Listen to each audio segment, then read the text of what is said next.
Hey guys, so today I am making a special request recipe. This one is for you, Debbie. I am making scones. I got the comment that scones are often dry and sort of hard to swallow, and that my scones were not. They were nice and moist. So this is a super easy scone recipe and a great way to use up, again, fruit that you have left over in the house that you're trying to get rid of before it goes bad. So I have 2 cups of flour. To that I'm going to add 2 tablespoons of sugar,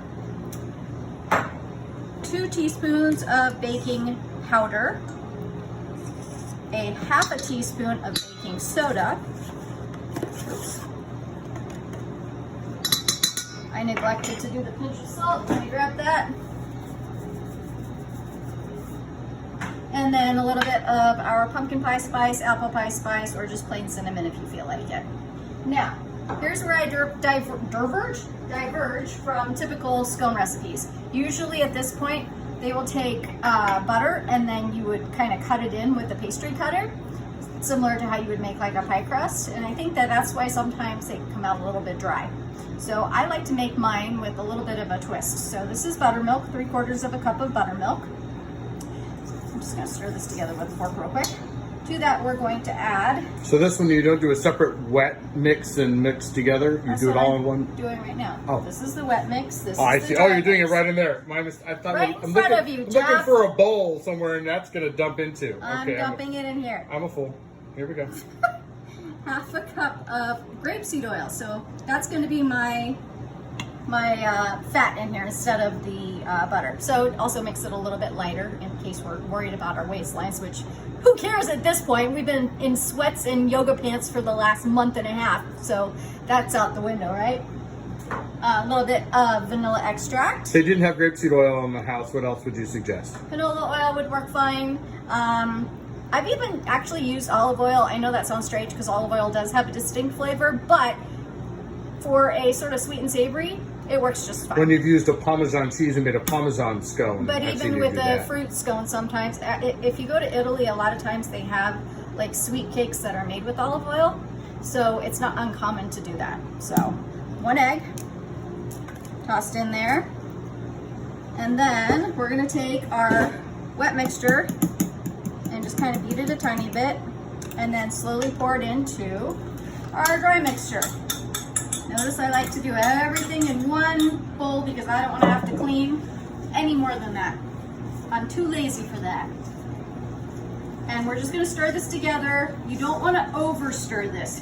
That's kind of like the one place where you can go really wrong with a lot of quick breads is by over stirring. And then you kind of overdevelop the gluten and that's when it gets really tough. At this point, I'm going to go ahead and you can see it's a fairly wet batter, which is good. That means it'll stay nice and moist. I'm going to add at this point the fresh blueberries we're using. You could use any kind of fruit you wanted. That's going to be a lot of blueberries, but oh darn! Okay. Oh darn! You can never have too many. You could also use dry fruits. You could use dry cranberries, currants, dry blueberries, pretty much any kind of dried berry. We're just going to make sure these are all combined in there. And then, just real quick, I'm going to knead a tiny bit by hand to make sure that all the flour is combined. And then we're gonna put this onto an ungreased baking sheet. Ungreased because there's enough fat in here that it will come off just fine. And then carefully flatten this as best as you can into a circle that's about 1 inch or so thick. Lots of blueberries.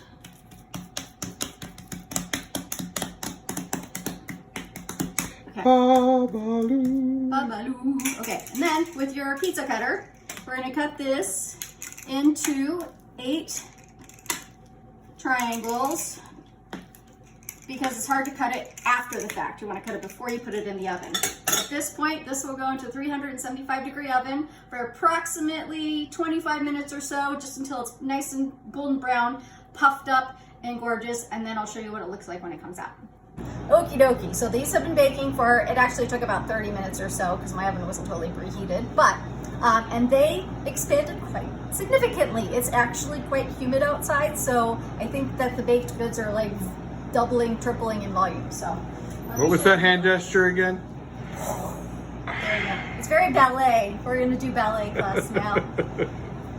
Just show us the scones. All right, here are the scones. Do you see how big they got? That's like 15 times bigger than what they started off as. So I like to tap them and see if they're kind of hollow, which they are. You can't hear it, but you can see that they're not giving at all, which is good. That means they're set. Ideally, you would let these cool for, you know, half an hour or so before you dive in, but I don't have that time. So we're gonna go ahead and cut into it because I want to show you how moist they did stay and how many blueberries there are in here. Oh my God, it smells so good. Okay, look at that gorgeousness. See that?